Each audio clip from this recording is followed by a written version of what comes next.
Vanakkam Motor Vikatan.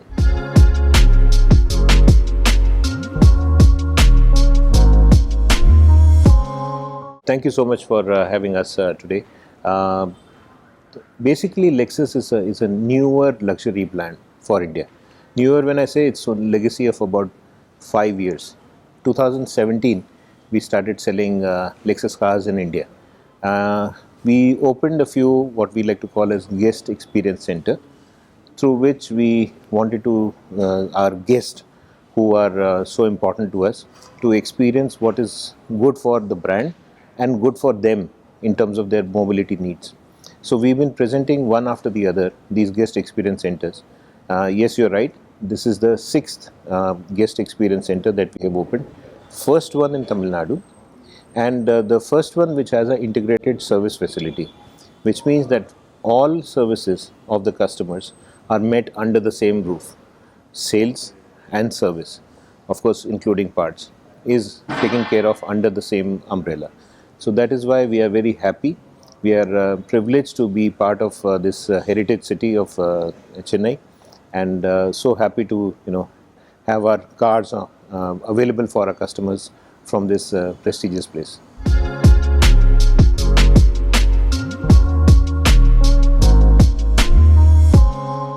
You're talking about Tamil Nadu. Tamil Nadu plays a very important part in our national geography, because the dealership here is not only for Chennai but for the entire state of Tamil Nadu. So roughly, I would say 10% of the sales that we sell would we would expect to start coming from this place. That is our ambition.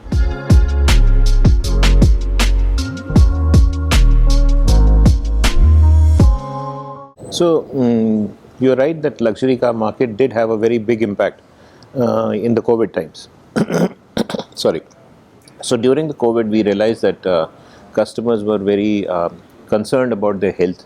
Health had taken priority. So the total sales of the luxury car market, which had peaked to about 40,000 units by 2018, slipped to around 20,000 units. This I'm talking all India, all luxury car products put together. Is about 20,000 units. But what we saw post-COVID, what we like to call as the YOLO effect, which is consumers are now having a different frame of mind. What is that frame of mind? That you only live once, YOLO. So for them, what is important is that if they have to live their life to the maximum, they want to enjoy whatever goodness these cars can offer. So for their mobility needs, they are coming out in big numbers, and therefore this 20,000 last year has grown to about 21. It has grown to about 27,000, and this year we expect that it should grow to about 35 to 36,000 cars, all India basis. Since we are a niche player, we are a player which is looking at people who love craftsmanship, people who love sustainability, consumers who like to express themselves through the cars that they own. So from that point of view, we are happy and proud to participate in this. But our intention is to keep our existing customers happy, so that they can be kind of our brand ambassadors for the future. If we are able to keep our existing customers happy, that becomes a point for growing the business in a very generic and a very sustainable manner, in a forward-looking manner, so that we can offer them the bestest service, and then they become my invitation for future customers.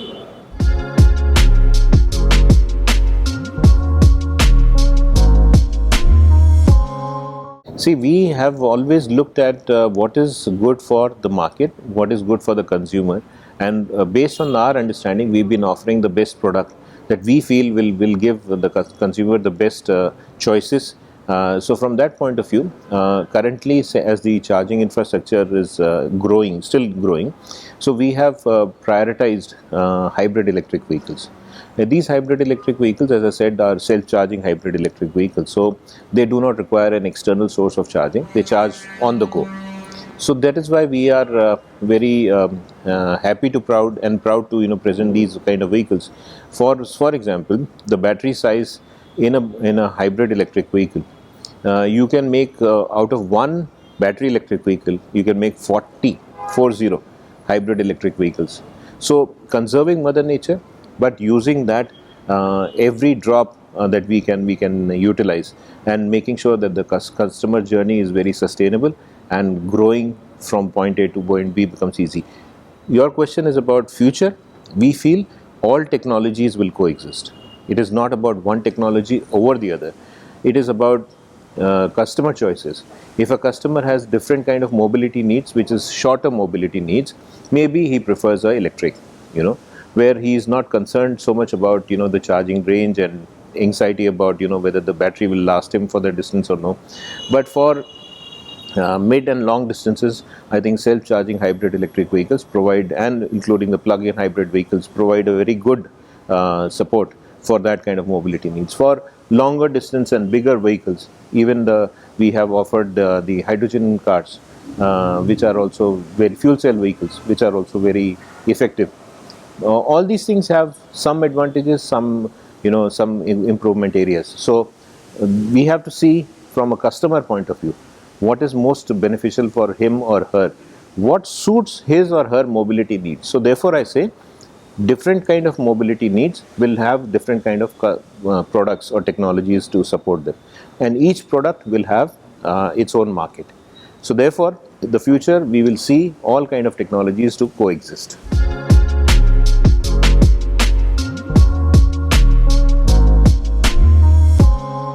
So as far as taxes and regulations is concerned, I think the government has very clearly defined what will be, thanks to the GST regime, what will be the current tax structures. We may have our own opinions about how this could be improved, or how it could be better from a consumer point of view, or how parity could be brought between different technologies. But having said that, at least the government has defined what its intention is for various technologies. We have been saying only one thing, that finally the government's mission is to conserve the fuel and improve the environment. That's a mission that the government has taken on, because we are not very happy with the kind of polluted cities that we have for the global cities, or at the same time we are producing so much of carbon dioxide for the mother nature. So I think what we've been requesting is that various pathways lead to carbon neutrality. Various pathways means various technologies are there. What is good for what kind of customer, the customer will decide. But what is good for the manufacturer, the taxation structure, if that can be aligned to the carbon neutrality structure, which means that lower carbon producing companies should be given tax priorities or privileges, if I can use that word, or better tax structures. This is a global phenomenon. It's not only true for India. Globally, what we see is that countries have moved away from kind of soundingly irrational structures based on fuel type or vehicle type or distance or ground clearance. Taxation based on that is now moving to taxation based on carbon footprint that you leave, because that is what the mission of the government is, to reduce the carbon footprint. If the carbon footprint goes down, it is beneficial for the government. The fuel import bill comes down, which is also beneficial for the government. So therefore we are looking and seeking the government mandate to move into that direction.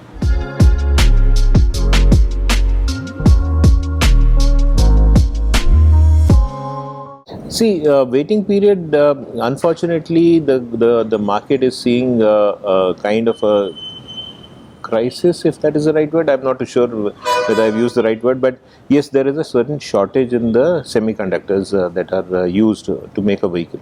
The components might be very less, component of semiconductors might be less than 1 or 2%, but I can't give 99.9% of the vehicle to a consumer.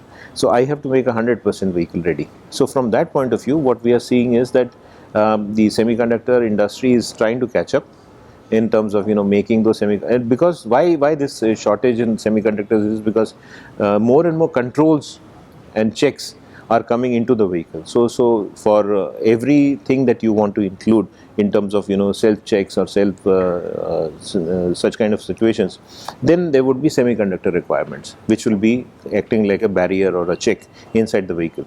So from that point of view, semiconductors have been currently determining the fate of the auto industry, but I'm sure that the industry will grow, and I would say that the worst is over.